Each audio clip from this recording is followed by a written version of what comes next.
नमस्कार साथियों, horizon academy में आपका हार्दिक स्वागत है। हम लोग आधुनिक भारत की सीरीज को अपने इस प्लेटफॉर्म पर आपको पढ़ा रहे हैं। आप इसे अपने परीक्षा उपयोग के स्तर पर पढ़ें और वीडियो को शेयर करते रहें ताकि उन बच्चों तक भी अच्छी चीज़ें पहुँचें जिस उद्देश्य को लेकर ये चैनल बनाया गया है। तो देखिएगा, आधुनिक भारत के अंतर्गत चौथा वीडियो आपके सामने है और इस चौथा वीडियो का पहला प्रश्न आपको देखना है। पढ़ें इस प्रश्न को और जवाब देने का प्रयास प्रयास करें। देखिएगा, प्रश्न लिखा है, पेशवा बाजीराव और छत्रपति राम राजा, राजा राम नहीं है, राम राजा है। एक राजा ऐसे हुए हैं छत्रपति जिन्हें अंतिम छत्रपति नहीं कहते हैं, मतलब एक प्रतीकात्मक रूप में वो रहे हैं, क्योंकि खेड़ के युद्ध के बाद मराठा साम्राज्य का जब विभाजन हो गया तो साहू जी सतारा से है और कोल्हापुर से ताराबाई और शिवाजी द्वितीय हैं। तो इस चीज को आपको समझना है, ये राजा राम नहीं है, ये राम राजा हैं। देखिएगा, तो पेशवा बाजीराव और छत्रपति राम राजा के बीच हुई संगोला संधि के संबंध में क्या सत्य है, इसको आपको बताना है। और संगोला संधि कब हुई? 1750 में। चीजों को यहां बाजीराव प्रथम से नहीं जोड़ना है। ये बाजीराव जो लिखे हुए हैं ये बालाजी बाजीराव लिखे हुए हैं, बालाजी बाजी राव लिखे हैं, इस चीज को याद रखना है।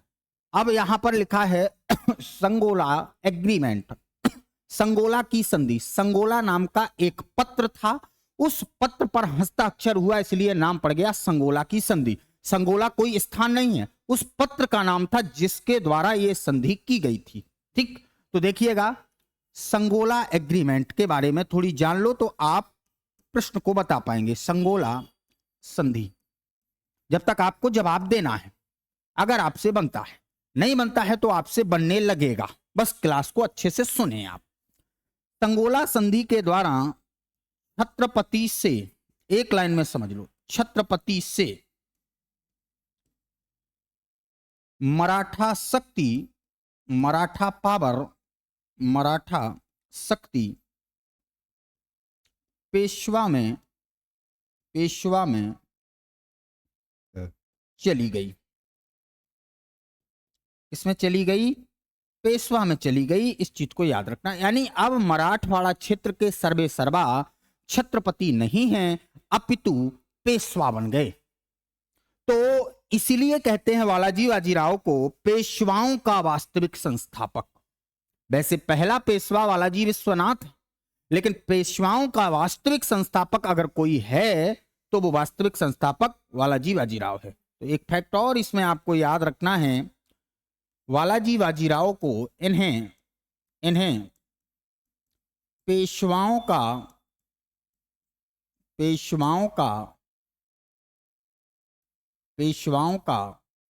वास्तविक संस्थापक कहते हैं। पेशवाओं का वास्तविक संस्थापक कहते हैं बालाजी बाजीराव को। मराठा संस्थापक शिवाजी, मराठाओं का दूसरा संस्थापक बालाजी विश्वनाथ, पेशवाओं का वास्तविक संस्थापक बालाजी बाजीराव, संगोला एग्रीमेंट के बाद। यानी पूरी पावर किस में चली गई है? पेशवाओं में चली गई है। मराठवाड़ा क्षेत्र के छत्रपति से शक्ति पेशवाओं में जाना।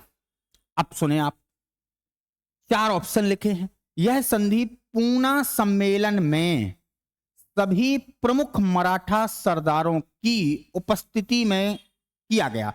आप कॉमन सेंस लगाइए, जब छत्रपति की पावर अब पेशवाओं में जाना है तो इसका मतलब है सभी लोग आएंगे, सभी पदाधिकारी उसमें शामिल होंगे, और ये पूना में हुई है, इस चीज को याद रखना है।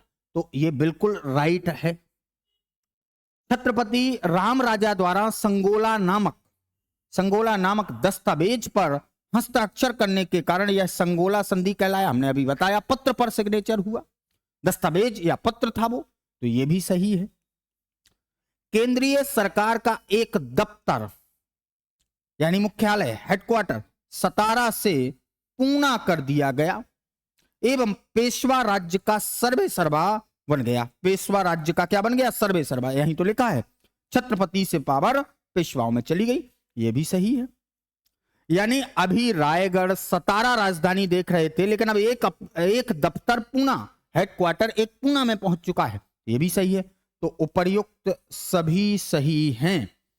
तो पेशवा बाजीराव छत्रपति राम राजा के बीच हुई संगोला संधि 1750 के तहत क्या हुआ? पूना में सम्मेलन बुलाया गया, सभी पदाधिकारी उपस्थित थे। संगोला नामक एग्रीमेंट या दस्तावेज या पत्र पर हस्ताक्षर हुआ राम राजा के द्वारा, इसलिए संगोला एग्रीमेंट कहलाया।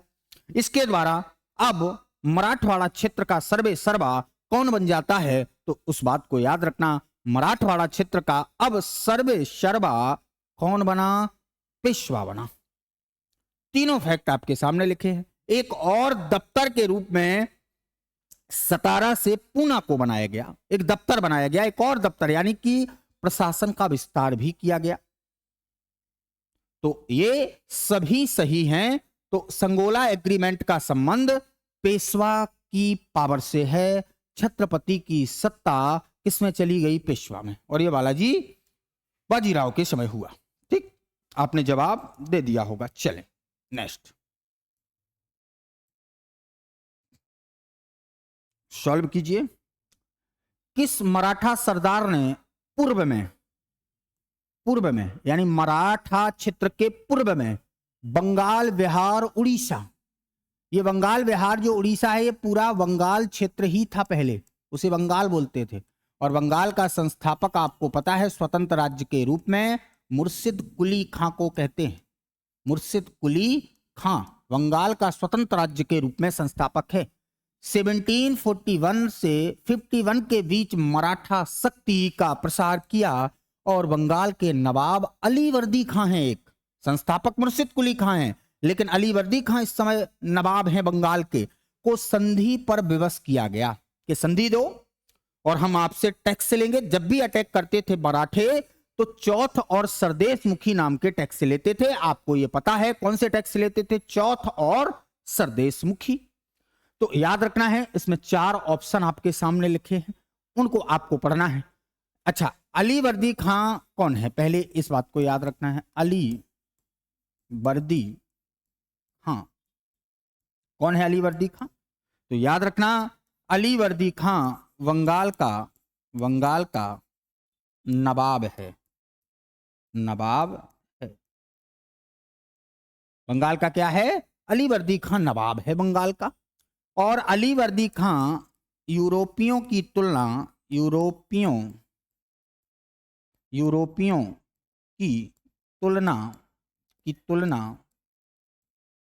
मधु मक्खियों से करता था। मराठाओं को एक प्रकार से अपने प्रति समर्पित ना करके तो ये मान सकते हैं कि मराठाओं से दुश्मनी ना बने, इसके लिए अलीवर्दी खां जो नया राजा बना है उसने एक मराठा सरदार रघुजी भोंसले से एग्रीमेंट कर लिया। किससे? रघुजी भोंसले से संधि कर ली, कुछ हिस्सा दिया और साथ में चौथ और सरदेश मुखी नाम के टैक्स वसूलने का अधिकार दिया। तो ये संधि रघुजी भोंसले ने की। किससे की? बंगाल के नवाब अलीवर्दी खां से की। रघुनाथ राव को रघोबा बोलते हैं, अलग अलग कर लो, रघोबा। और इसका संबंध पंजाब से है। आमतौर पर पंजाब को जीता था इसने, इसलिए इसे आड, बंगाल से इसका इतना संबंध नहीं है। और रघुनाथ राव का ज्यादातर संबंध अंग्रेजों से है। अंग्रेजों से ये मित्रता का व्यवहार रखता था। काहे का व्यवहार? मित्रता का व्यवहार अंग्रेजों से रखता था रघुनाथ राव रघोबा पेशवा बनने के लिए। मल्हार राव होलकर हैं और ये वही व्यक्ति है जो पानीपत के तीसरे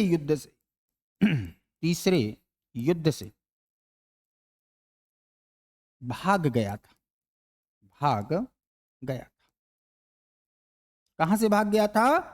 तीसरे पानीपत की लड़ाई से बीच युद्ध मैदान से भाग गया। इस चीज को याद रखना है। इसलिए अपन ने इस प्रकार, थोड़ी बहुत जानकारी है तो आप निकाल लेंगे कि रघुजी भोसले ने बंगाल के नवाब अलीवर्दी खां को विवश किया संधि के लिए। इसलिए 2 टैक्स, कौन से? चौथ, जो कितना होता था बताएं हमें, जो 50% होता था या 1/4 होता था, लिया जाता था मराठों के द्वारा। और सरदेश मुख या सरदेश मुखी जो 10% लिया जाता था, यानी 1/10 हेड होने के नाते दोनों टैक्स वसूलने का अधिकार दिया क्षेत्रों पर। किसने? अलीवर्दी खां बंगाल के नवाब ने। तो आप चीजों को समझे होंगे कि इसका आंसर रघुजी भोसले हैं, जिन्होंने बंगाल के नवाब अलीवर्दी खां, जो यूरोपियों की तुलना मधुमक्खियों से करता था, उसको संधि के लिए विवश कर दिया और चौथ एवं सरदेश मुखी यहां से वसूला रघुजी भोसले ने। ठीक, तो ये था इसका राइट आंसर। दोस्तों आप जवाब दे पाए होंगे। नेक्स्ट, अगला प्रश्न सॉल्व कीजिए। किस मराठा सरदार ने 1758-59 में पंजाब विजय किया? मराठा सरदार ने, यहां ना पेशवा लिखा ना छत्रपति लिखा, बल्कि सरदार लिखा है। एक ऐसा मराठा सरदार था जिसने पंजाब को मतलब विजय किया, पंजाब को जीता। ठीक, 4 ऑप्शन आपके सामने लिखे हैं। रघुजी भोसले का संबंध ज्यादातर आपको याद रखना बंगाल अभियान से था। एलिमिनेशन कर लेते हैं, अपन सॉल्व कर रहे हैं। देखो, चीजों को समझ भी रहे हैं, कहानी भी पढ़ रहे हैं और क्वेश्चन को बनाने का प्रयास कर रहे हैं कि हमसे प्रश्न बने। तो बंगाल अभियान से संबंध रघुजी भोसले रखता है। ठीक, रघुजी भोसले बंगाल से संबंध रखता है। मल्हार राव होलकर का संबंध पानीपत के थर्ड वार से है, तीसरे युद्ध से है। तीसरे युद्ध से क्यों? क्योंकि ये मैदान छोड़कर भाग गया था। मैदान छोड़कर भाग गया था। कौन भाग गया था मैदान छोड़कर? मल्हार राव होलकर। इस कारण इसका राइट आंसर होगा रघुनाथ राव रघोबा। ठीक, तो इसने ही क्या किया? पंजाब विजय किया। 1758-59 में पंजाब विजय किया। क्या किया? पंजाब विजय किया। कब किया? 1758 से 1759 तक पंजाब का विजय रघुनाथ राव ने किया। रघुनाथ राव को इसे निक नाम है इसका रघोबा, इसे रघोबा के नाम से भी जाना जाता है। इसने पेशवा बनने के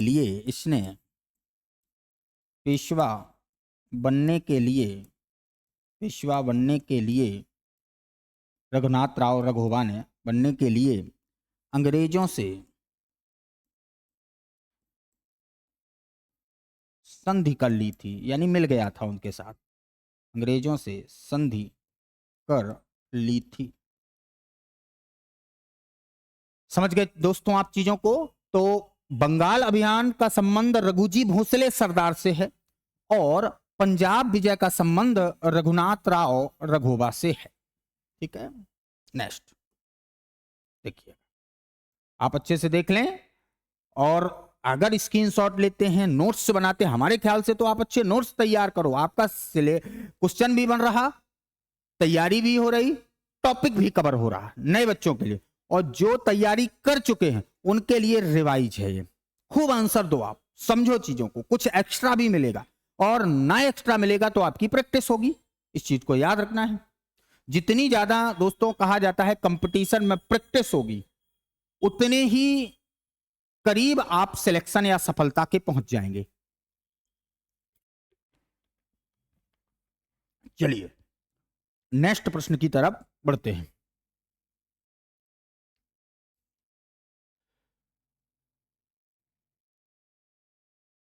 सॉल्व कीजिए।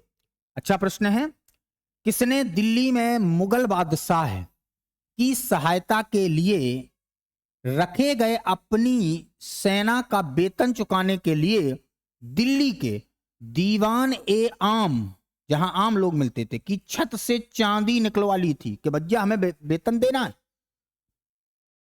इसलिए आपकी हम जो दीवान ए आम में छत है उस पर जो चांदी लगी है वो निकालेंगे। तो ये किसने दिल्ली में मुगल बादशाह की सहायता के लिए रखे गए अपनी सेना का वेतन चुकाने के लिए दिल्ली के दीवाने आम की छत से चांदी निकलवा ली थी? अब पता है ये कब की बात है, समझना आप, समझ इस चीज को। ये बात है बालाजी बाजी राव के समय की। अच्छा, बालाजी बाजीराव जो है वो 1740 से लेकर 1761 तक पेशवा रहे, पेशवाओं के वास्तविक संस्थापक है। कहानी सुन लो आप जब तक जवाब दो। दूसरी बात, मोहम्मद शाह रंगीला मुगल बादशाह है, मुगल बादशाह है, इस चीज को याद रखना है। तो बालाजी बाजीराव के दो योग्य सेना नायक थे, पानीपत की लड़ाई याद करो, दो योग्य सेना नायक थे किसके? बालाजी बाजीराव के। कौन कौन से थे? सदाशिव राव भाऊ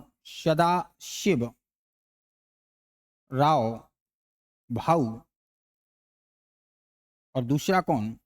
विश्वास राव भाऊ। ये दो सेना नायक थे, इसमें कोई ऑप्शन होगा। तो जब सेना नायक है तो सेना के लिए कोई राजा थोड़ी जाता है मदद करने डायरेक्ट। किसी राजा की अगर मदद कर रहा है, कौन जाता है भैया? सेना नायक जाते हैं। तो उसमें देखो दो सेना नायक हैं, सदाशिव राव भाऊ और विश्वास राव भाऊ। तो ऑप्शन देख लो, जो हो उसमें तो लगा देना है टिक भाई साहब आपको। तो इसका राइट आंसर है सदाशिव राव भाऊ लिखा है, विश्वास राव भाऊ नहीं लिखा है। दोनों क्यों देंगे? वो दोनों देंगे तो ए और बी दोनों होगा, इसलिए याद रखना सदाशिव राव भाऊ इसका राइट आंसर है। एक और याद रखना, जब भारत पर नादिर शाह ने आक्रमण किया तो नादिर शाह भी, कौन? नादिर शाह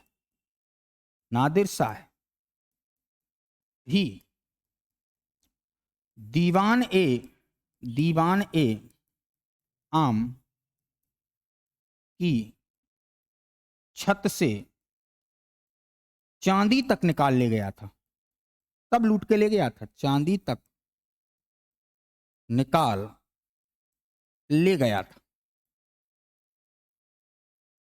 कौन निकाल ले गया था बताओ हमें? नादिर शाह। एक कहानी यहां भी विदेशी है, आक्रांता है, जो दिल्ली पर अटैक करने आया। ठीक, तो आप लोग समझ गए होंगे, आपने जवाब दिया होगा। एक कहानी है जिससे आप जवाब दे सकते। नेक्स्ट देख, प्रश्न पढ़े, बड़ा अच्छा प्रश्न है।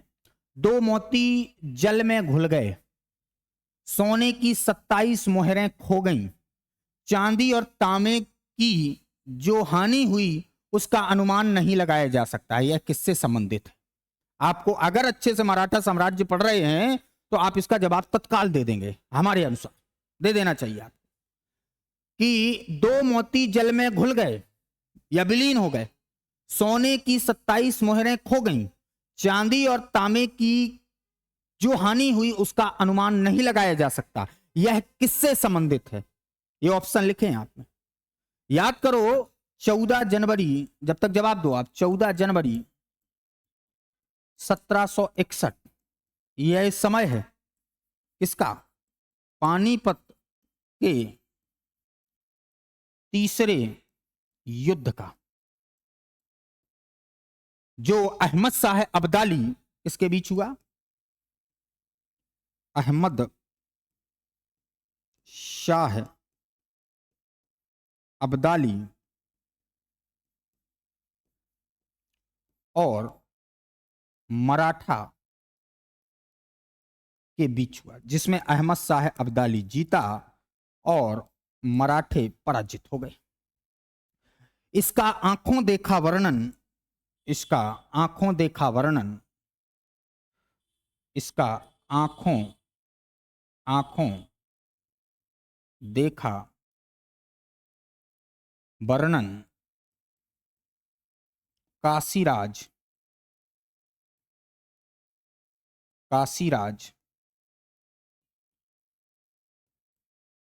पंडित ने किया है। और इन्हीं का वो पत्र है जिसमें कहा गया, दो मोती जल में घुल गए, सोने की 27, दो मोती कौन थे? सदाशिव राव भाऊ और विश्वास राव भाऊ मारे गए। सोने की 27 मोहरें खो गई, कई सैनिक मारे गए। चांदी और तांबे यानी सैनिकों, पैदल सैनिकों की तो गिनती ही नहीं है। चांदी और तांबे की तो जो हानि हुई उसका अनुमान नहीं लगाया जा सकता। ऑप्शन देखो, पानीपत के तृतीय युद्ध में मराठा सेना के विनाश से संबंधित है ये कथन। तो इसका राइट आंसर ये है। ठीक है। प्रथम आंग्ल मराठा युद्ध अंग्रेज और मराठों के बीच हुआ। द्वितीय आंग्ल मराठा युद्ध भी अंग्रेज और मराठों के बीच हुआ। वसीन की संधि आपको पता है बाजीराव किसके समय हुई? बाजीराव द्वितीय और अंग्रेजों के बीच हुई, जो एक सहायक संधि थी, सब्सिडरी एग्रीमेंट था या सब्सिडरी अलायंस था। ठीक, तो इस बात को याद रखना है कि 14 जनवरी 1761 पानीपत के तीसरे युद्ध में अहमद शाह अब्दाली और मराठा की सेना के बीच युद्ध हुआ। इसका आंखों देखा वर्णन काशीराज पंडित ने किया है। ठीक, इस चीज को याद रखना। 1775 से 1782 तक प्रथम आंग्ल, 1803 से 1805 तक। ठीक है, और वसीन की संधि 1802 में। ठीक है, चले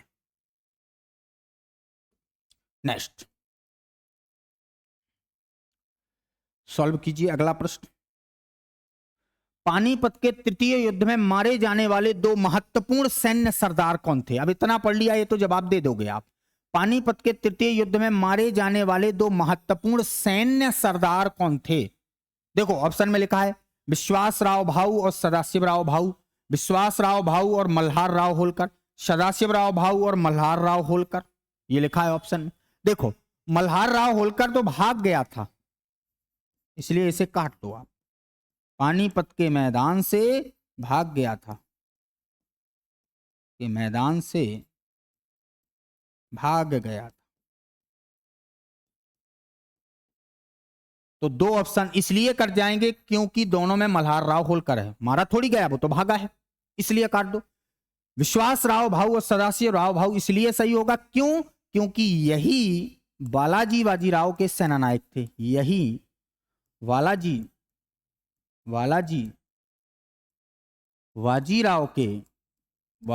के सेना नायक थे। वही दो मोती हैं जो मारे गए थे।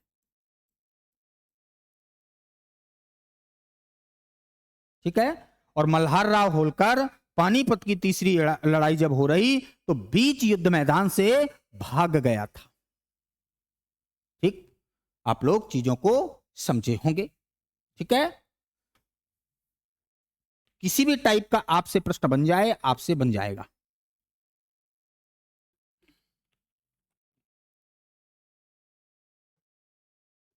नेक्स्ट देखिएगा, पढ़े। किस इतिहासकार ने कहा पानीपत का तृतीय युद्ध एक निर्णायक युद्ध था? पानीपत का तीसरा युद्ध एक निर्णायक युद्ध था। मराठा सेना की शुक्राणु शक्ति नहीं गिर गई थी और इस युद्ध के पश्चात मराठों के अखिल भारतीय साम्राज्य के स्वप्न नष्ट हो गए। आप कंफ्यूज होंगे इसमें, क्यों? क्योंकि ये किसी इतिहासकार ने बोला है। जिसने आंखों देखा वर्णन किया है उसने नहीं बोला है, उसने जो देखा वो लिखा है। उसने भविष्य में क्या होगा ये नहीं बताया है, उसने तो जितना देखा वो लिख दिया है। उसे कहते हैं आंखों देखा वर्णन करना। तो काशीराज पंडित ने तो इनने इनने पानीपत के तीसरे युद्ध का आंखों देखा वर्णन किया है। और पानीपत के तीसरे युद्ध के बारे में ही तो कहा जाता है कि पानीपत के तीसरे युद्ध ने यह सिद्ध तो कर दिया कि भारत का शासक कौन नहीं होगा, अर्थात मराठे नहीं होंगे, लेकिन यह सिद्ध नहीं किया कि भारत का शासक कौन होगा, क्योंकि अहमद शाह अब्दाली भारत से भाग गया लूटकर। इसका मतलब है अंग्रेजों की मराठा साम्राज्य में एंट्री होगी और मराठा साम्राज्य अब पतन उन्मुखी हो जाएगा, यानी साम्राज्य खतरे में पड़ जाएगा। तो वही कथन इसमें लिखा, अभी तो कथन समझा है। एक प्रसिद्ध इस समय के लेखक या इतिहासकार हुए जिन्होंने मराठा साम्राज्य पर लिखा है, उनका नाम है जदुनाथ सरकार। तो जदुनाथ सरकार ने ही कहा, जो इतिहासकार है आंखों देखा वर्णन करें तो काशीराज पंडित है, इसलिए इनको काट देना है। इन्होंने तो जो देखा वो लिख दिया है। पानीपत का तीसरा युद्ध एक निर्णायक युद्ध था। मराठा सेना के शुक्राणु शक्ति नहीं गिर गई थी और इस युद्ध के पश्चात मराठों के अखिल भारतीय साम्राज्य के स्वप्न नष्ट हो गए, क्योंकि अब यह सिद्ध नहीं हुआ कि भारत का राजा कौन होगा। इस कारण इसका राइट आंसर होगा जदुनाथ सरकार, एक प्रसिद्ध इतिहासकार है मराठा साम्राज्य को लिखने वाले। याद रखना है, ये मराठा साम्राज्य के इतिहास को लिखने वाले प्रसिद्ध इतिहासकार हैं, हिस्टोरिकल हैं, इतिहासकार। इसका राइट आंसर क्या होगा? जदुनाथ सरकार। ये पूछा है, मराठा साम्राज्य के प्रसिद्ध इतिहासकार का नाम क्या है? जदुनाथ सरकार। एक ग्रांड टफ भी हैं, लेकिन ज्यादा फेमस है जदुनाथ सरकार। इस चीज को याद रखना है, ठीक है। नेक्स्ट, कितना अच्छा प्रश्न है, देखें। शिवाजी के बाद किसने गुरिल्ला युद्ध का संचालन किया? आप जवाब दे दोगे, तत्काल दो जवाब जल्दी। शिवाजी के बाद किसने गुरिल्ला युद्ध का संचालन किया? हम क्रम लिख देते हैं। अहमदनगर, कहां से शुरू हुआ है? अहमदनगर के प्रशासक मलिक अंबर ने इस पद्धति की शुरुआत की, यानी जनक है ये। पथ प्रदर्शक अगर पूछे तो कौन है? पथ प्रदर्शक आप बताएंगे शिवाजी है, लेकिन अगर पूछे कि जनक कौन है तो मलिक अंबर है, गुरिल्ला युद्ध पद्धति के, जो अहमदनगर से संबंधित है, ठीक है। मलिक अंबर ने इस पद्धति की शुरुआत की है, यानी ये जनक है। लेकिन इसे प्रसिद्धि दिलाने में किसका योगदान है? शिवाजी का। गुरिल्ला को शिवाजी ने इस पद्धति को प्रसिद्धि दिलाई या प्रसिद्ध किया, इसलिए गुरिल्ला युद्ध पद्धति का पथ प्रदर्शक शिवाजी है। शिवाजी के बाद इस पद्धति का उपयोग जो शिवाजी जैसी उपाधियां लेते थे, हिंदू धर्मोद्धारक, हिंदू शक्ति का अवतार, लड़ाकू पेशवा जिसे कहते थे, और जो प्रेमी बाबू वे थे मस्तानी के कारण, छतरपुर की मस्तानी। इस बात को याद रखना, मध्य प्रदेश में छतरपुर की एक मस्तानी बाई हुई हैं, महाराजा छत्रसाल से उनका संबंध था, जिनके प्रेम जाल में बाजीराव प्रथम पड़ गए थे। इसीलिए बाजीराव प्रथम आते रहते थे यहाँ, एक प्रकार का ससुराल है उनका ये छतरपुर, महाराष्ट्र के बाजीराव प्रथम का। जब आते रहते थे तो नर्मदा नदी के पास रावणखेड़ा में ही उनका देहांत हो गया था, इसलिए नर्मदा नदी के तट पर रावणखेड़ा में उनकी समाधि बनी हुई है। बाजीराव प्रथम की। हम इसे मजाकिया लहजे में कहते हैं, अपनी प्रेमिका से मिलने आते होंगे, किसी ने निपटा दिया। यह मजाकिया लहजा है, याद रखना है। किनको? बाजीराव प्रथम को।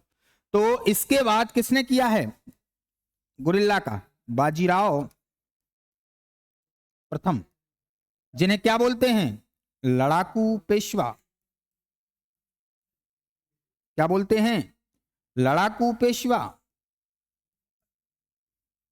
लड़ाकू पेशवा बोलते हैं। और क्या बोलते हैं दोस्तों? और बोलते हैं हिंदू शक्ति का अवतार। हिंदू शक्ति का अवतार। हिंदू शक्ति का अवतार। मस्तानी के प्रेमी बाबू भी हैं ये, मस्तानी के प्रेमी। अच्छा, जो वीर होगा वो प्रेमी नहीं होगा क्या? क्यों नहीं हो सकता है? क्या दिक्कत है भाई उसमें? एक कभी नहीं होगा कि स्त्रियों के बिना ही कोई वीर होगा। स्त्रियों के साथ रहकर भी लोग वीर होते हैं। ये तो मुहावरे भारत में बना दिए हैं, सेट कर दिए हैं चीजें कि जिसकी पत्नियां नहीं वही महान है। अरे जिनकी पत्नियां थी वो भी बहुत बड़े महान बने हैं।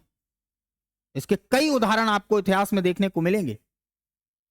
ठीक है, तो ये निश्चित नहीं होता है कि स्त्रियों के होने के कारण कोई महान नहीं बनेगा, ऐसा नहीं होता है भाई साहब।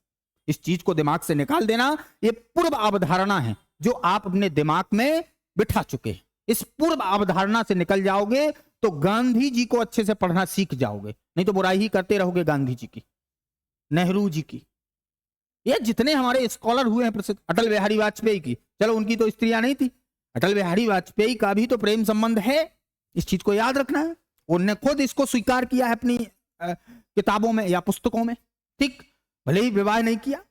तो बाजीराव प्रथम लड़ाकू पेशवा, हिंदू शक्ति का अवतार और मस्तानी के प्रेमी थे ये। इसलिए शिवाजी के बाद, जस्ट बाद, बाजीराव प्रथम ने लड़ाकू गुरिल्ला युद्ध पद्धति का प्रचलन किया है।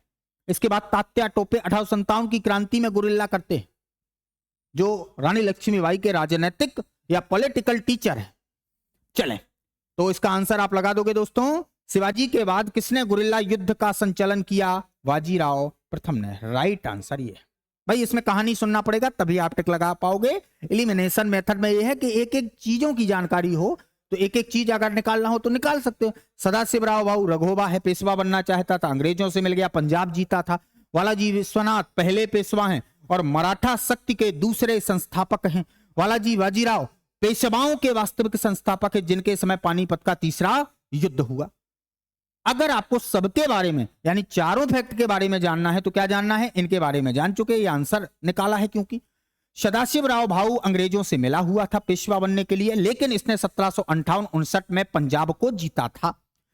वालाजी विश्वनाथ प्रथम पेशवा हैं जो मराठा शक्ति के दूसरे संस्थापक हैं, जबकि पहले संस्थापक शिवाजी हैं। वालाजी बाजीराव मराठा शक्ति में पेशवाओं के वास्तविक संस्थापक हैं। इस चीज को आपको दोस्तों याद रखना है। ठीक, नेक्स्ट।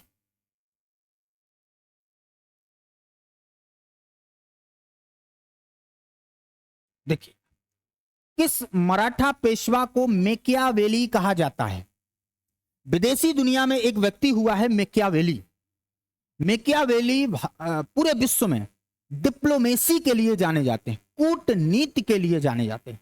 तो यहां देख लो मैकियावेली के बारे में, फिर जब तक आप जवाब दो। किस मराठा पेशवा, यहां पेशवा नहीं लिखना चाहिए क्योंकि वो पेशवा नहीं रहे हैं। लिखा है तो आपको चिंता नहीं करना है, क्योंकि आप इस आधार पर क्या लगा दोगे कि नाना फडणवीस तो कभी पेशवा नहीं रहे हैं, दूसरे को देखने लगोगे। तो एग्जामिनर ने आपको फंसाया है, इस चीज को आपको समझना है। ठीक है, देखें किस मराठा पेशवा को मैकियावेली कहते हैं।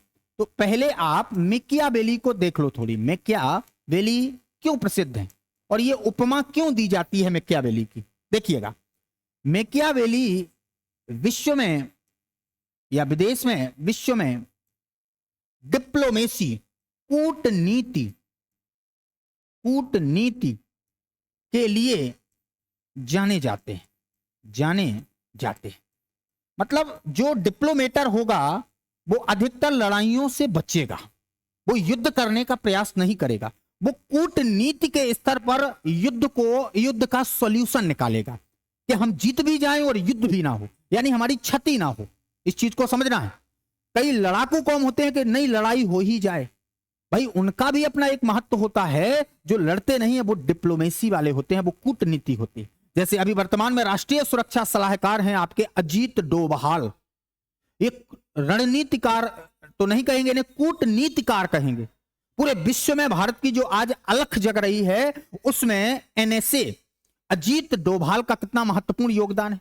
प्राचीन भारत में आप देखेंगे तो चाणक्य ने कभी लड़ाइयां थोड़ी लड़ी, लेकिन वो भारत के डिप्लोमेटर थे, कूटनीतिकार थे वो। इस चीज को आपको याद रखना है। एक होता है रणनीति बनाना, एक होता है कूटनीतिकार होना। जो युद्ध नहीं लड़ते हैं आमतौर पर, सॉल्यूशन ढूंढते हैं वो। ठीक है, तो देखें विश्व में कूटनीति के लिए जाने जाते हैं मैकियावेली। विश्व में एक व्यक्ति है मैकियावेली, तो भारत का मैकियावेली कौन होगा? पहला प्रश्न आपसे यह भी बन जाता है। अभी तो मराठों का पूछा है, भारत का मैकियावेली किसे कहते हैं? आप बिल्कुल जानते हैं, उनका नाम है चाणक्य या कौटिल्य। इन्हीं को क्या बोलते हैं? विष्णुगुप्त। विष्णुगुप्त इन्हीं को क्या बोलते हैं? द्विजर्षप। ये नाम आपको नया लग रहा होगा तो याद रखना, कौटिल्य का एक नाम और है द्विजर्षप, महान पंडित। और याद रखना, कौटिल्य का नाम याद रखने के लिए चाणक्य बिको क्रीम लगाते थे, लगाते नहीं थे, याद रखना है बिको क्रीम। तो बी से विष्णुगुप्त, को से कौटिल्य और द्विजर्षप आपको याद रखना है। ठीक, तो भारत का मैकियावेली अगर पूछे तो चाणक्य, क्योंकि ये प्रसिद्ध डिप्लोमेटर रहे हैं इंडिया में। कूटनीति की कहां इन्होंने लड़ाइयां लड़ी हैं? लड़ाइयां लड़वाई हैं, कूटनीति बनाकर युद्ध को जीता है इन्होंने। कि कैसे अपने शत्रु को पंगु बना देते हैं, ये कमजोर कर देते हैं, विकलांग बना देते हैं। ठीक, इस चीज को याद रखना। चाणक्य प्रसिद्ध डिप्लोमेटर हैं, इसलिए इन्हें भारत का मैकियावेली कहते हैं। अब मराठों का मैकियावेली कौन है? मराठों का मैकियावेली देखो कैसे अलग करोगे ऑप्शन को। वालाजी विश्वनाथ कोई डिप्लोमेटर नहीं है भाई साहब, ये डायरेक्टली युद्ध लड़ते हैं। क्यों युद्ध लड़ते हैं? स्वयं पेशवा हैं, ये तो नहीं करेंगे, पेशवा हैं, यानी ये रूलर हैं, शासक हैं। ये खुद कूटनीतिकार नहीं है, मतलब हो सकते हैं लेकिन आपको समझना है, क्योंकि क्वेश्चन निकालना है, नहीं है। और वालाजी विश्वनाथ पहले पेशवा हैं, इस चीज को याद रखना है। वालाजी बाजीराव भी पेशवा हैं। पानीपत का तीसरा युद्ध इनके समय हुआ। अगर प्रसिद्ध डिप्लोमेटर होते तो क्यों हारते? पानीपत की तीसरी लड़ाई हारे हैं कौन? बालाजी बाजीराव। और 2 उनके मोती युद्ध मैदान में विलीन हो गए हैं, सदाशिवराव भाऊ और विश्वासराव भाऊ। बाजीराव प्रथम लड़ाकू पेशवा ही हैं, ये तो लड़ाइयां जीते हैं, डिप्लोमेटर नहीं है, कूटनीतिकार। मतलब कूटनीति के लिए नहीं जाना जाता, इन्हें लड़ने के लिए जाना जाता है। लड़ाकू पेशवा नाम है इनका, तो इसलिए इनको काट दो। अब बचे नाना फडणवीस। नाना फडणवीस जिन्होंने मराठाओं में मराठा मंडल या मराठा राज्य संघ का निर्माण किया था, ये वही नाना फडणवीस है। पानीपत की तीसरी लड़ाई के बाद खास बात क्या है, इनके समय जो पेशवा है वो माधव राव द्वितीय है। जो पता कैसा पेशवा है? नवजात पेशवा है। आप कहेंगे मतलब जन्म लिया वो पेशवा बन गया? बिल्कुल बन गया। कौन वहां पर कोई संविधान था, कोई लॉ था कि इतनी उम्र का व्यक्ति, कोई योग्यता डिसाइड नहीं थी, वंशानुगत जेनेटिक चीजें होती थी डिसाइड। इस चीज को याद रखना है। तो माधवराव द्वितीय अल्पवयस्क और उनके समय का प्रमुख व्यक्ति है नाना फडणवीस। सोचो आप कि पेशवा है ही नहीं है, एक प्रकार से है तो कुछ अपना काम तो कर नहीं पा रहा है, देश को क्या चलाएगा? अल्पवयस्क। तो सबसे बड़े डिप्लोमेटर के रूप में उभरे नाना फडणवीस। और कहा तो यहां तक जाता है नाना फडणवीस ने अंग्रेजों को से बिना युद्ध लड़े उन्हें मुंह की खवाई कई बार, यानी ऊंधे मुंह गिराया उनको। और इसका उदाहरण देखना है तो प्रथम आंग्ल मराठा युद्ध में आप देख सकते हैं। इसलिए मराठाओं में डिप्लोमेटर कौन है? नाना फडणवीस। इसलिए मराठों का मैकियावेली कौन है? नाना फडणवीस। और अगर भारत का मैकियावेली पूछे तो चाणक्य है। ठीक, नेक्स्ट चलें, सॉल्व कीजिए इसको। निम्न में से किसने पानीपत के तृतीय युद्ध में संगठित मराठा सेना का नेतृत्व किया? अब प्रश्न देखो, है पानीपत का, लेकिन क्वेश्चन की वैरायटी बदल गई है। क्या पूछा? संगठित मराठा सेना जो पानीपत की तीसरी लड़ाई में थी, उसको नेतृत्व किसने प्रदान किया? अब आप सोचेंगे जो पेशवा होगा या जो रूलर होगा वही नेतृत्व करेगा। युद्ध मैदान में राजा नहीं लड़ने जाते हैं, सेनाएं लड़ने जाती हैं, और उस सेना का जो सेना नायक होता है वही नेतृत्व को संभालता है। तो आपको पता हो कि पानीपत की तीसरी लड़ाई में मराठों का लीडर कौन है और उसके लीडर के सेना नायक कौन है, देख लो आप।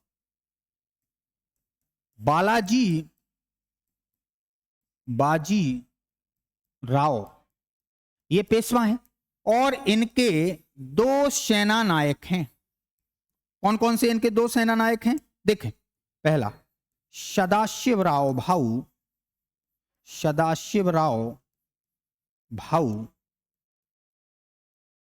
और विश्वासराव भाऊ। खास बात क्या है? सदाशिवराव और विश्वासराव भाऊ बहुत विश्वास पात्र है और नाम भी विश्वास है, बड़े विश्वास पात्र थे इनके। क्यों? क्योंकि पानीपत की तीसरी लड़ाई में ये भाई साहब तो भाग गए थे, तो इसलिए इनको काट दो। मल्हार राव होलकर, इंदौर वाले, जिन्होंने इंदौर में होलकर वंश को स्थापित किया, ये भगोड़े थे। मल्हार राव होलकर युद्ध मैदान को छोड़कर भाग गए। अरे लड़ना चाहिए था, तो आज देश का नक्शा दूसरा होता, क्योंकि मराठे सबसे ताकतवर हिंदवी साम्राज्य बना होता भारत में आज। अब दत्ताजी सिंधिया को काट दो, क्योंकि इनका कोई लेना देना पानीपत से नहीं है। पानीपत से लेना देना किनका है? जिनका है वो आपके सामने लिखे। बालाजी बाजीराव लिखा नहीं है क्योंकि पेशवा है। विश्वास राव भाऊ और रघुनाथ राव को इसलिए काट दो क्योंकि इनका भी पानीपत से लेना देना नहीं है, पंजाब जीता है इन्होंने। तो अब कौन बचे? विश्वास राव भाऊ। देखो हमने लिखे दो सेना नायक, सदाशिव राव भाऊ और विश्वास राव भाऊ। उनमें से जो नेतृत्व संभाल रहा था उनका नाम, यानी वास्तविक सेना का नेतृत्व विश्वास राव के पास था, और दूसरा सेना नायक कोई था तो वो सदाशिव राव भाऊ था। समझ गए हो चीजों? ठीक, नेक्स्ट।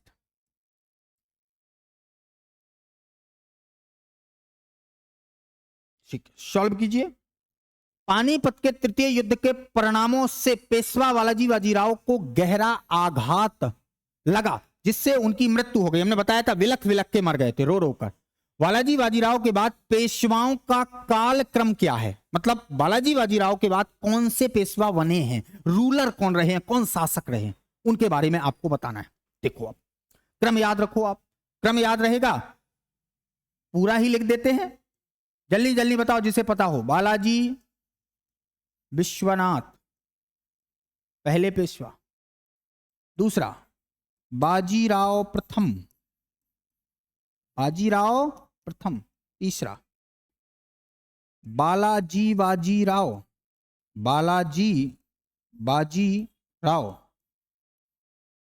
अगला माधव राव, अगला माधव नारायण राव, या इन्हीं को बोलते हैं माधव राव द्वितीय। अगला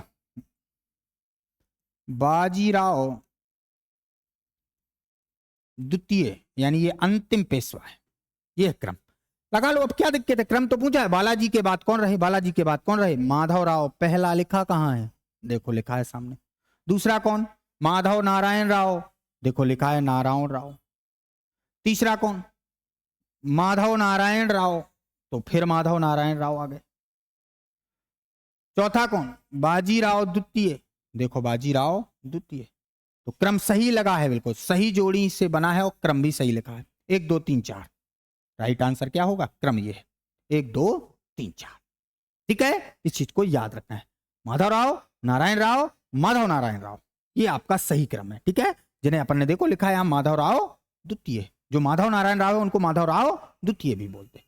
तो इस क्रम के हिसाब से बालाजी बाजीराव के बाद पहला माधव राव बना, फिर नारायण राव बना, फिर माधव नारायण राव बना, फिर बाजीराव द्वितीय बना। तो अंतिम पेशवा कौन है? बाजीराव द्वितीय।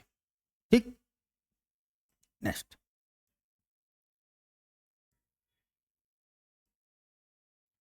सॉल्व कीजिए। 1771 में दिल्ली की गद्दी पर शाह आलम द्वितीय को पुनः स्थापित करने वाले मराठा सरदार का नाम क्या था? यह पूछा है आपसे। 1771 में दिल्ली की गद्दी पर शाह आलम द्वितीय को पुनः स्थापित करने वाला मराठा सरदार कौन था? अच्छा, पहले तो आपको इसमें स्टोरी पता हो, इसमें आप एलिमिनेशन नहीं कर पाएंगे। क्यों? क्योंकि उसी के समय के हैं ये सब जो ऑप्शंस में आपके लिखे। इसमें एक कहानी सुन लो, आपको आराम से याद हो जाएगा। देखो कैसे है। 1771 में दिल्ली की गद्दी पर शाह आलम द्वितीय को पुनः स्थापित करने वाला मराठा सरदार था। अब सुनो अच्छे से।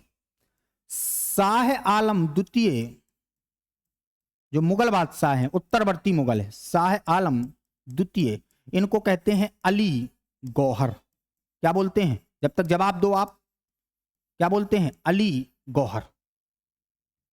जे अंग्रेजों के डर से, अंग्रेजों के डर से शुजा उद्दौला के पास अवध में शरण लिए थे। कौन शरण लिए थे? शाह आलम द्वितीय। अंग्रेजों के डर से कहां चले गए थे? वहां चले। याद करो 1764 की एक लड़ाई को, बक्सर की लड़ाई। बक्सर की लड़ाई में शाह आलम द्वितीय थे, शुजा उद्दौला थे, मीर कासिम बंगाल से भागा हुआ था अंग्रेजों के डर से, वो भी था। 1765 में इलाहाबाद की संधि हुई, तो इलाहाबाद की संधि के द्वारा शाह आलम द्वितीय को अंग्रेजों का पेंशनर बना के इलाहाबाद में रख दिया गया। बेचारा बड़ा परेशान रहा, मतलब पहले अवध फिर इलाहाबाद, परेशान रहा अंग्रेजों से। तो इनको फिर से दिल्ली की गद्दी पर अगर किसी ने बिठाया तो उनका नाम था सिंधिया, और उनका नाम है महादत्तजी सिंधिया।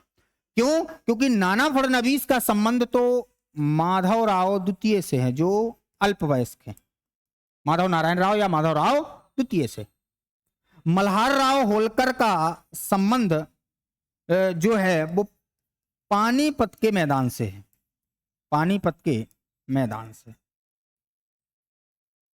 और इसमें ये डिप्लोमेटर है नाना फडणवीस, और महादत्तजी सिंधिया एक लड़ाकू कौम थे, यानी लड़ने वाले व्यक्ति थे। तो इसलिए इस आधार पर आपने किसको टिक लगाया? महादत्तजी सिंधिया।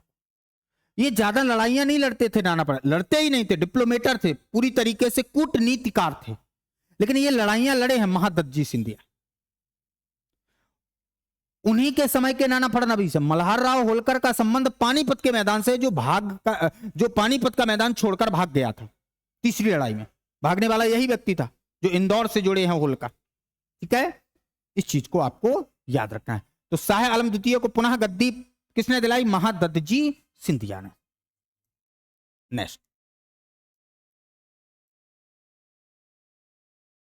हाँ देखो, अब तो सीधा सीधा प्रश्न है, किसे अंतिम महान पेशवा कहते हैं? अब अंतिम लिखा होता और पेशवा लिखा होता तो सरलता हो जाती है आपको, लेकिन उसने लिख दिया अंतिम महान पेशवा कौन था, मतलब इसके बाद सब कमजोर रहे, कहना यह चाहता है।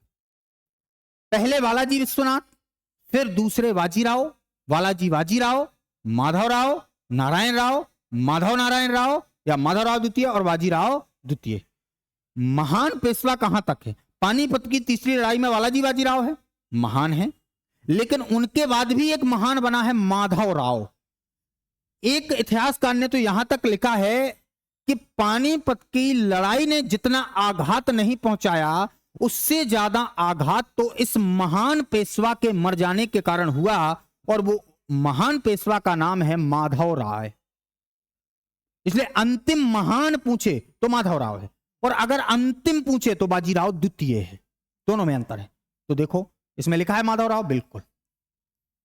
अब अगर इसी में मान लो लिख देता बाजीराव द्वितीय, उन्हें क्यों महान कहेंगे आप?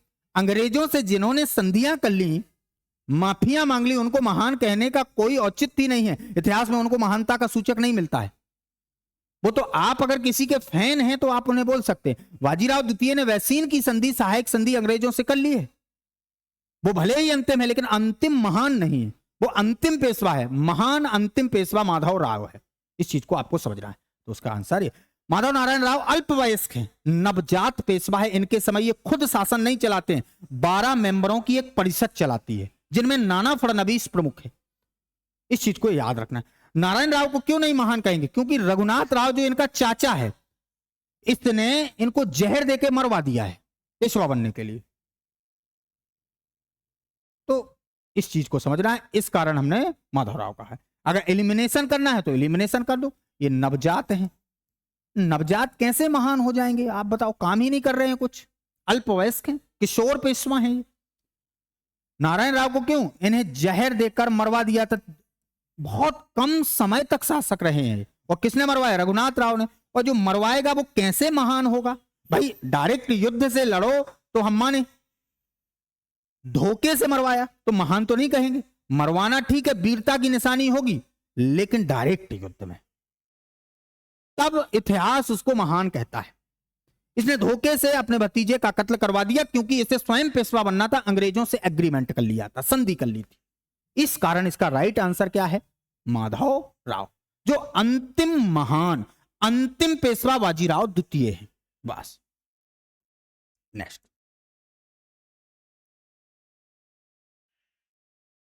सॉल्व कीजिए।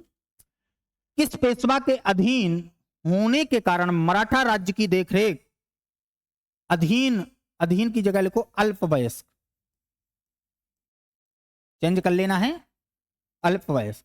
किस पेशवा के अल्पवयस्क होने के कारण या नवजात होने के कारण मराठा राज्य की देखरेख बड़ा भाई, बड़ा भाई को कहते थे बार भाई नाम की 12 सदस्यों की परिषद करती थी। मतलब वो नवजात हैं इसलिए 12 मेंबर थे जो मराठवाड़ा क्षेत्र का शासन चलाते थे। ठीक, तो याद रखना उस पेशवा का भी कहानी में कई बार आया है। ज्यादा हम परेशान नहीं होंगे, ना आप होंगे, डायरेक्ट लगा दो माधव नारायण राव। इन्हीं के समय कितने मेंबर थे बताओ? में 12 मेंबर थे, जिनमें महादत्तजी सिंधिया, नाना फडणवीस प्रमुख थे। नाना फडणवीस को मराठों का मैकियावेली कहते। काट किस रूप में दोगे? क्योंकि ये अल्पवयस्क है ही नहीं है, नवजात नहीं, ये खुद महान है, इसलिए ये किसी का सहायता लेते होंगे, सहयोग के स्तर पर, सलाह के स्तर पर। ये नहीं कि इनका शासन कोई और चलाए, ऐसा नहीं है। ठीक है, इसलिए ये महान, इनको इस कार्य का। नारायण राव को मतलब नवजात नहीं है, पहली बात तो ये याद रखना है, ठीक ठाक उम्र के। रघुनाथ राव कभी पेशवा बना ही नहीं है, तो इसे इसलिए काट दो। रघुनाथ राव कभी पेशवा बना क्या? नहीं बना है, पेशवा बनना चाहता था। तो नारायण राव का को जहर देकर किसने मरवा दिया? रघुनाथ राव ने। तो इतना कम समय है कि, और अल्पवयस्क नहीं है, नवजात नहीं है। नवजात अगर पेशवा है तो वो कौन है? माधव। अल्पवयस्क शिशु पेशवा कहते हैं इसे। ठीक है, जिसके समय कितने मेंबर? 12 मेंबरों की एक कार्यकारिणी थी, परिषद थी जो शासन को चलाती थी। ठीक है, नेक्स्ट। अब अधिकतर आपको टिक लगाने वाले रिपीटेड टाइप के ही मिल रहा है, कुछ नए होंगे जो मिलेंगे, नहीं तो आपको कहानी अच्छे से सुनेंगे तो आपको सब बन जाएंगे आपसे। किसके शासन काल में प्रथम आंग्ल मराठा युद्ध हुआ? इसका जवाब देना है। किसके शासन काल में प्रथम आंग्ल मराठा युद्ध हुआ? प्रथम आंग्ल मराठा युद्ध कब हुआ? 1775 से 1782 तक। ठीक, अब देखो आप, इनका 1772 के समथिंग देहांत हो गया। माधव राव 1772 में इनका देहांत हो गया। तो कौन बचा? माधव नारायण राव, जो अल्पवयस्क है, नवजात हैं। और इनके समय बता कौन है? नाना फडणवीस है, फडणवीस है। देखो हमने क्रम लिख दिया है और समय के हिसाब से भी क्रम है, आपको पता। बालाजी विश्वनाथ से लेकर बाजीराव प्रथम, उसी में ये डेट आ जाएगी 1775 1782। तो याद रखना ये नहीं है माधव नारायण राव है जो अल्प, इन्हीं के समय प्रथम आंग्ल मराठा युद्ध हुआ है अंग्रेज और मराठों के बीच, जिसमें किसी की डिप्लोमेसी जीती? नाना फडणवीस की। क्योंकि इस युद्ध का कोई परिणाम नहीं निकला है, ना अंग्रेज जीते हैं और ना मराठे जीते हैं। क्यों? कौन जीता है? नाना फडणवीस की डिप्लोमेसी यानी कूटनीति जीती है। बस इस चीज को समझना है। इसका राइट आंसर होगा माधव नारायण।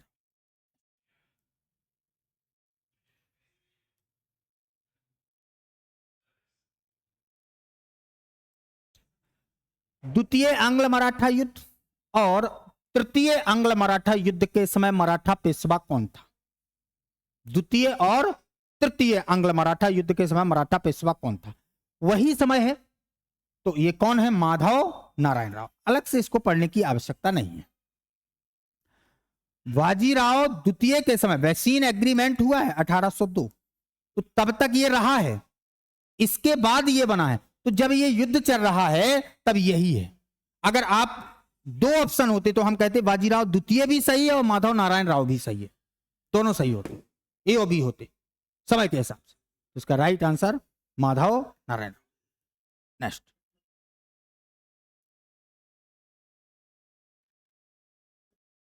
मराठा साम्राज्य का अंतिम पेशवा। अब अंतिम महान नहीं पूछा, अंतिम पेशवा बताओ जल्दी। बाजीराव द्वितीय सबको पता है, क्रम रखो।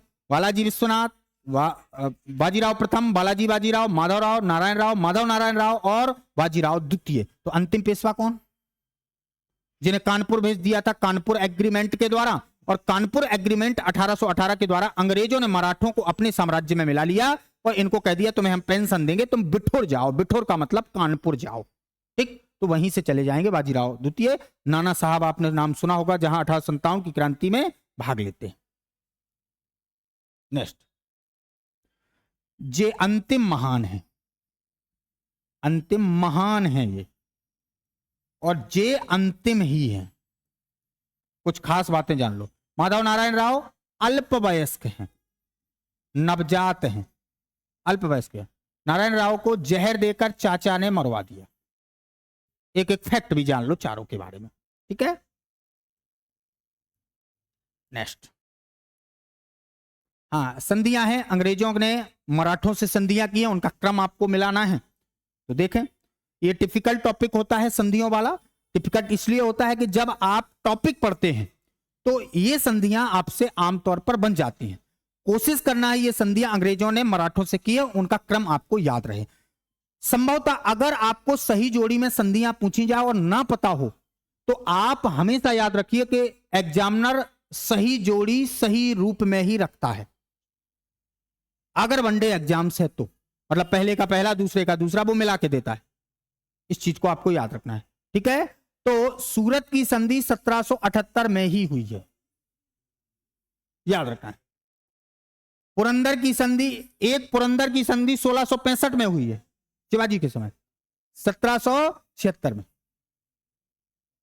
वड़गांव की संधि 1779 में ही हुई है। सालवाई की संधि 1782 में हुई है। और यह संधि के समय नाना फडणवीस की भूमिका महत्वपूर्ण थी। जोड़ियां सही तो मिला दी, एग्जामिनर तो हो गया भगवान। तो 1 2 3 4 ए नंबर इसका सही होगा। बस रट लेना है। सूरत संधि कब हुई? 1778। पुरंदर संधि कब हुई? 1700। एक पुरंदर 1665 है, याद रखना, वो जय सिंह और शिवाजी के बीच वाला है। बड़गांव संधि 1779, सालवाई की संधि 1782। बस, ठीक है।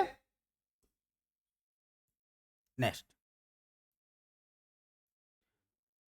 ये तृतीय आंग्ल मराठा युद्ध के दौरान की संधियां हैं, जब अलग अलग गुट बन गए मराठों में और अंग्रेज तंग हो गए। बोले होलकर कहीं भाग रहा, भोसले कहीं भाग रहा, भोसले राजा थे। होलकर कहीं, भोसले कहीं, सिंधिया कहीं। बोले इन सबके नकुआ फोड़े जाएंगे और इनसे अलग अलग संधि करेंगे, अलग अलग एग्रीमेंट होगा। तो देखना आप, देवगांव की संधि किससे की गई? देवगांव की संधि की गई भोसले से, भोसले से। और कब हुई? 1803 में अंग्रेजों ने की। और सुरजी अर्जन गांव की संधि सिंधिया से, सिंधियाओं से की 1803 में अंग्रेजों ने। ये बहुत फेमस संधियां हैं, ये याद रखना अच्छे से। राजपुर घाट की संधि होलकर से अंग्रेजों ने की, यानी अंग्रेजों ने ये संधियां अलग अलग मराठाओं से की है। देवगांव की संधि भोसले से, सुरजी अर्जन गांव की संधि सिंधिया से, राजपुर घाट की संधि होलकर से। तीसरा आंग्ल मराठा युद्ध के दौरान की बात है। अलग अलग को पराजित करके अंग्रेजों ने उनसे संधियां की और कहा कि अब साइलेंट हो जाओ, अपने अपने क्षेत्र में जाओ। इसलिए देख लो, भोसले तो यहीं रहे, लेकिन सिंधिया ग्वालियर वाले हैं, होलकर कहां के हैं, इंदौर वाले, मराठे हैं सब मूल रूप से, फिर अलग अलग हुए। वो तो अपना वंशज निकालते रहते हैं। जैसे अभी देखो राजनीतिक खींचातानी में क्या होता है कि आज हम first past of the post system की दायरे में आते हैं, सर्वाधिक मतों के आधार पर चुनाव जीता जाता है। तो जो सिंधिया है, अभी ज्योतिरादित्य सिंधिया एक बार बोले थे कि वोट बैंक होता है उनका, बोले हम कुर्मी समुदाय से आते हैं। इससे क्या हो गया, कुर्मी समुदाय के लोगों ने उनको वोट देने का प्रयास करेंगे और एक होंगे।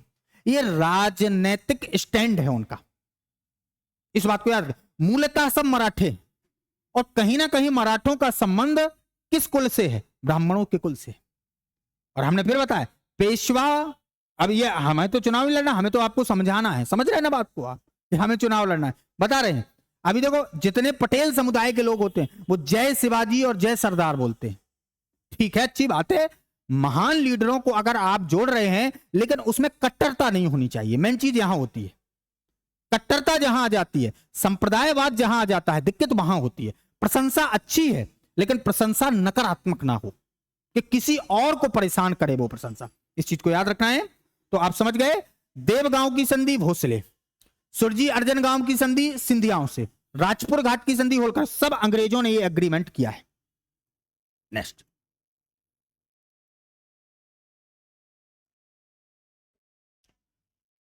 तृतीय आंग्ल मराठा युद्ध 1817 और 18, दूसरा आंग 5 तक था और तीसरा आंग्ल मराठा 1817 से 1818 के दौरान अंतिम संधि मानी जाती है। हमने कई बार बोला है, अंग्रेजों ने, किसने, अंग्रेजों ने 1818 में, कब, 1818 में कानपुर एग्रीमेंट के द्वारा, कानपुर संधि के द्वारा अंग्रेजी साम्राज्य में मराठों को मिला लिया, मराठे समाप्त हो गए और उन्हें बिठूर भेज दिया कानपुर पेंशन भोगी बनाकर। तो इसका राइट आंसर होगा कानपुर की संधि, ठीक है। और नागपुर संधि, मंदसौर संधि, ये भी इसी तीसरे आंग्ल मराठा, लेकिन अंतिम पूछा है तो अंतिम कानपुर की संधि, जिसके द्वारा मराठा साम्राज्य अंग्रेजों के हिस्से में आ गया और पेशवाओं को 1818 में पेंशनर बनाकर बिठूर कानपुर में भेज दिया। कहां भेज दिया, बिठूर, कानपुर भेज दिया। कहां भेज दिया, बिठूर, कानपुर में भेज दिया। बस दोस्तों, ये था आपका सेशन, जो प्रैक्टिस सेशन है। अधिकतर अच्छी से अच्छी चीजें, अच्छी से अच्छी कहानियां और शानदार प्रश्नों के साथ इस चैनल पर हमेशा प्रैक्टिस चलती रहती है, ताकि आपकी बेहतरी के लिए कार्य हो सके, आपकी सफलता के लिए कार्य हो सके और आप नॉलेजफुल भी हो सके। तो आप देखिएगा इस वीडियो को। आज के लिए इतना ही, बहुत बहुत धन्यवाद।